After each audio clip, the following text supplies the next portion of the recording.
పెమ్మయ సింగదీవని శతకం నుంచి కవి జక్కన గారు రాసిన ఈ శతకం గురించి చాలా మంది తెలియదు వచ్చేది మధ్య అన్ని కూడా ఇది నీతి పద్యం చదువుతారు.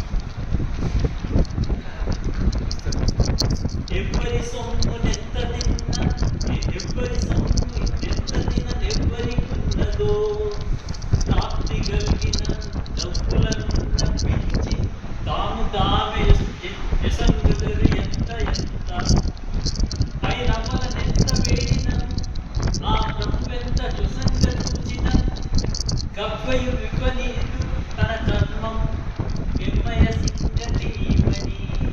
అంటే మనం సంపాదించిందంతా మనమే తింటామని కాదు, అది ఎవరికి ప్రాప్తం ఉందో వాళ్ళకి వెళ్తుంది. ఎలాగంటే ఒక చిన్న ఎగ్జాంపుల్ చెప్తాం. మేము ఉన్నత పాఠశాల చదువుతున్నప్పుడు ఉన్న స్నేహితుల్లో ఒక్కొక్కరు ఒక్కొక్క స్థాయిలో ఎదిగారు.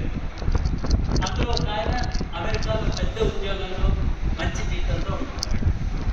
మిగతా వాళ్ళు కూడా వాళ్ళ పిల్లలు పెద్ద చదువుకుని అమెరికా వెళ్ళినప్పుడు ఎవరికైనా ఆయన సహాయం చేస్తాడేమో అంటే ఎవరికి ఏ సహాయం చేస్తున్నాడో కానీ ఈ మధ్యనే మా మిత్రుడు ఒకడు అనారోగ్యంతో బాధపడుతూ ఆర్థికంగా చాలా చిక్కిపోయి ఉన్నాడని తెలిసి ఆయన లక్షల్లో డబ్బులు నాకు పంపించి అతనికి సహాయం చేయడం. ఈ 50 ఏళ్లలో వాళ్ళు ఎప్పుడు చూసుకున్నది మాట్లాడుతున్నది లేదు, కనీసం సోషల్ మీడియాలో కూడా టచ్లో లేదు. అటువంటిది ఆయన ఈయన అంటే ఎవరికి ఏది ప్రాప్తం, ఎక్కడి నుంచి ప్రాప్తం, ఎలా వస్తుందో మనకి తెలియదు. అలాగే పై నవ్వులను ఎంత వేడిన దీనికి భిన్నంగా ఎంత వేడుకున్నా ప్రభు ఎంత వ్యసనంగా చూసినాను. అంటే ఈ దాత ఎంత ఇద్దామని చూసినా, దేవుడికి సంకల్పించిన ఏం చేసినా నేను కర్మ కాలితే అది అంటదు, చేరదు.